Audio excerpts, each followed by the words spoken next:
읽어주는 교과 둘째 날 7월 21일 월요일. 누가 바로의 마음을 강팍하게 만들었는가? 출애굽기 7장 3절, 13절, 14절, 22절을 읽어보라. 이 구절을 우리는 어떻게 이해해야 하는가? 출애굽기는 하나님께서 바로의 마음을 강팍하게 하셨다고 9번 기록하고 있다. 또 다른 9번은 바로가 자신의 마음을 강팍하게 했다고 말한다. 왕의 마음을 강팍하게 한 것은 누구였는가? 하나님인가? 아니면 바로 자신인가? 출애굽기의 10재앙 이야기 가운데 처음 5재앙에서 바로 자신이 스스로 마음을 강팍하게 했다는 것은 중요한 사실이다. 곧 바로가 자신의 마음을 굳게 만들었다. 그런데 6번째 재앙부터 성경은 바로의 마음을 강팍하게 하신 분이 하나님이라고 말한다. 이 모든 것이 의미하는 바는 하나님께서 이미 모세에게 말씀하신 것과 같이 바로 자신이 한 선택, 곧 그의 고의적인 행동이 강화되거나 심화되었다는 것이다. 다시 말하자면 하나님은 바로가 회개하고 마음속 어둠과 오류에서 벗어나도록 돕기 위해 재앙을 보내셨다. 하나님께서 바로의 마음에 새로운 악을 만드신 것이 아니다. 다만 하나님은 바로를 그 자신의 악한 충동에 그대로 두셨다. 그에게는 하나님의 제지하는 은혜가 소용이 없었기에 그의 악함에 그대로 두신 것이다. 바로에게는 자유의지가 있었기에 하나님을 선택할 수도 거역할 수도 있었지만 그는 거역하기로 결정했다. 교훈은 분명하다.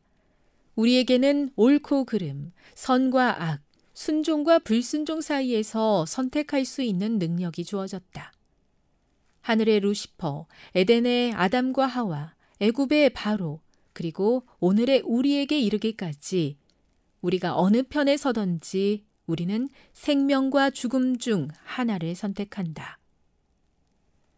햇빛이 버터와 진흙에 내리쬐는 것을 상상해보라. 버터는 녹지만 진흙은 굳는다. 같은 태양열이 내리쬐지만 열에 대한 반응도 다르고 결과 또한 다르다. 그 결과는 태양이 아니라 받아들이는 주체의 반응에 따라 다르다. 바로의 경우도 하나님과 그분의 백성을 향한 그의 마음의 태도에 따른 결과가 나타난 것이라고 할 수 있다. 교훈입니다. 하나님은 바로가 회개하도록 돕기 위해 재앙을 보내셨지만 그에게는 하나님의 제지하는 은혜가 소용이 없었기에 그의 악함 가운데 그대로 두신 것이다. 묵상. 여러분에게 주어진 여러 가지 일들 가운데 자유의지에 따른 어떤 선택을 할 수 있는지 생각해 보십시오. 적용.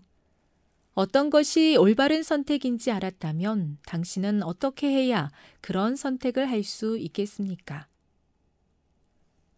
영감의 교훈입니다. 마음의 역사함. 사탄은 모세와 아론의 사명이 하나님에게서 온 것임을 믿는 그들의 믿음이 흔들리게 되면 그의 대리자인 요술사들이 우세해질 것으로 생각했다. 사탄은 이스라엘 백성들이 애굽의 종살이에서 벗어나 하나님을 섬기게 되기를 원치 않았다. 요술사들은 이 같은 이적을 행할 수 없게 되어 더 이상 모세와 아론을 모방할 수 없게 되었다.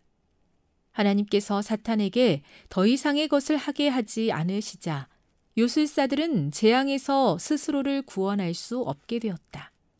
교회 증언 1권 292. 힘겹고 어려운 일 속에도 사랑의 계획이 있음을 알려주셔서 감사합니다. 우리의 생각으로 다 이해하기 어렵고 때로 견디기 힘겨울 때가 많습니다. 앞길이 분명하게 보이지 않을 때도 주님의 인도하시는 대로 나아갈 수 있게 도와 주옵소서.